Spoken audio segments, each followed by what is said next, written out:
tonight. Could two of the most infamous killers ever soon be headed toward freedom? Lyle and Eric Menendez making new headlines. Everyone has an opinion on them. Now, new interviews, breaking new details. 2020 tonight on ABC. Let's talk about this case. ABC's Juju Chang, who you can follow on Twitter, is at Juju Chang ABC, joining me now on the Scott Sands Show. Literally, I don't have a quiet place. Okay, I'm going to go into the radio booth. How about that? Art. Is there one that's free? Can I just sneak in here for a second? Juju? I'm in for. Okay, great. Yeah, I'm here. Go ahead. I just want to do a segment with you where you walk around talking to strangers in the hallway. That's amazing. He goes, I want to do a segment with you where you walk around hallways talking to strangers. Yes, I would like to do that as well. Can we do that? Sorry, I got stuck in a live shot, and I was like, everybody shut up so I can do this radio. It's a very important show you're on right now, Juju. You need quiet space. I appreciate that. God, I really do. It's really nice to meet you, Juju. I can't wait to watch the 2020 special tonight at 9 on ABC about the Menendez brothers. This trial, and I remember it at the time, captivated America with the trial of Lyle and Eric Menendez, who killed their parents. And now, 30-plus years later, it's recaptivated America. Absolutely. I think it's as obsessive as it was back then. And part of it is the TikTok generation. They've been clipping it up and really reassessing. The Ryan Murphy special is getting people obsessed and talking about it again. But there's also this real-world thing that's happening. The L.A. County DA is about to recommend or not in October whether or not they should be resentenced. And it's their first real glimmer of hope of getting out in basically 35 years. And so we re-examine all of this. We pull out the Barbara Walters iconic interview with the two of them, the only one they ever did, sitting side by side, talking about all of it. And I talked to the L.A. County DA last week in L.A., and he said something that he hadn't said before publicly, which is that he doesn't believe that the Menendez brothers deserve to die in prison. So it's kind of tipping his hand because he's looking at how they've been rehabilitated or not behind bars.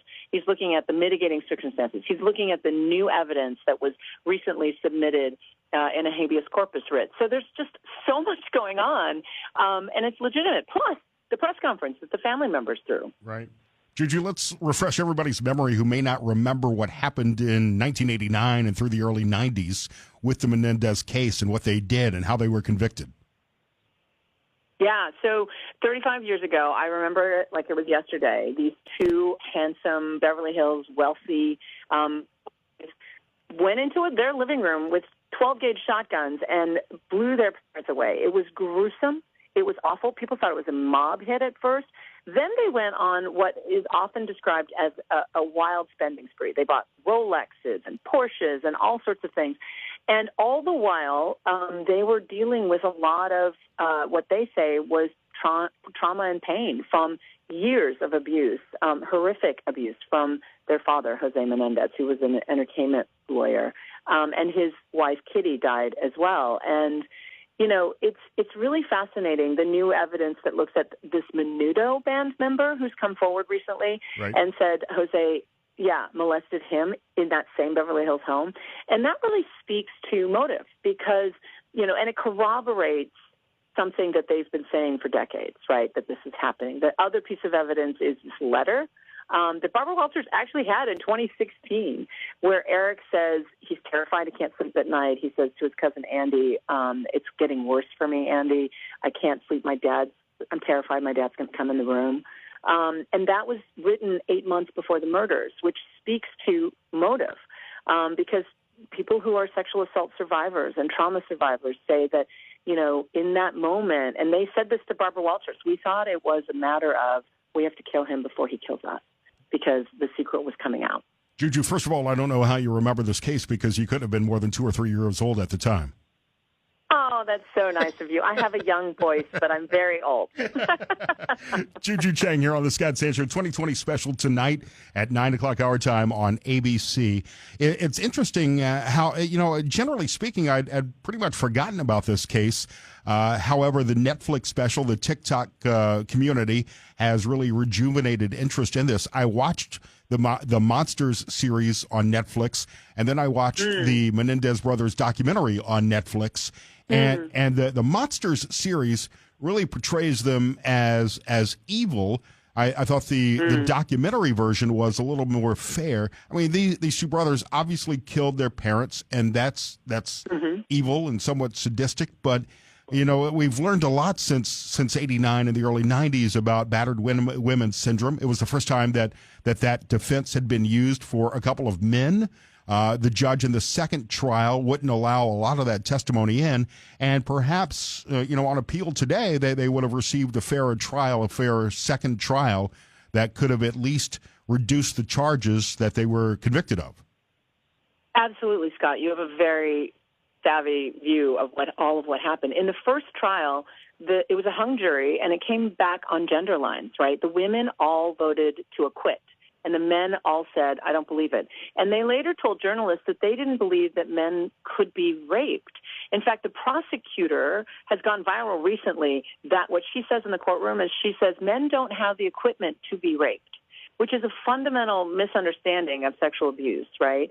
And I think in the 30 years, and you're right, that second trial, none of that evidence was allowed in, and they were given the binary choice of first-degree murder, life in prison, no parole, or let them out. They're innocent.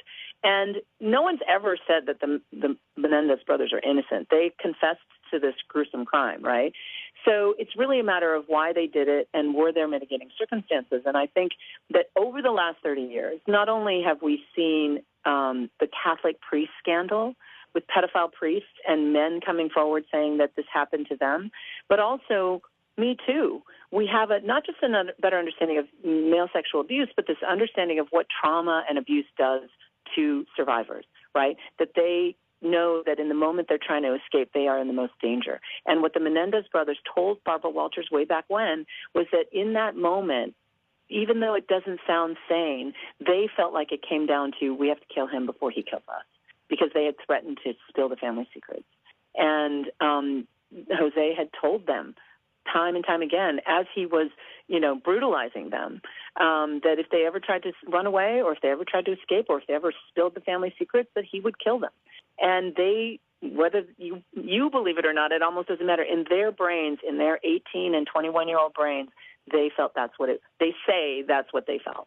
Juju Chang, and some ABC. people think they're liars to this day, right? I mean, that's the other fascinating part about all of this. Well, and that's the next question. What happens to the inheritance money if they are released? That is long gone. That money was gone after the first trial. No, seriously. And it was quite a substantial sum at the time. Some people thought it was as high as like $14 million, plus there was life insurance. And there was people look at it and say, like, that's a pretty big motive for killing somebody. Right. But the brothers insist that is not what drove them that night. Juju Chang here on the Scott Sands Show, a 2020 special tonight at 9 on ABC on the Menendez brothers, and she's on Twitter at Juju Chang ABC.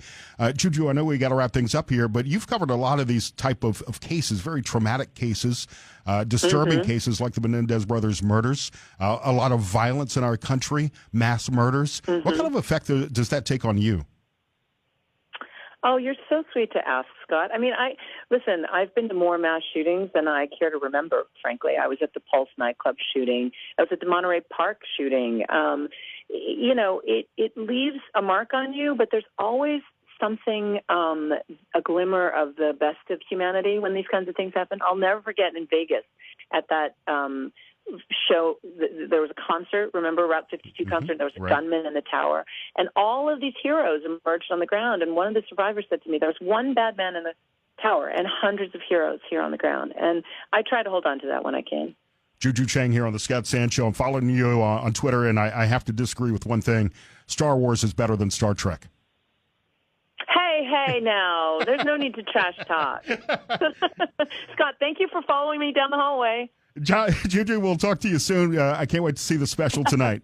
All right, thank you. See ya.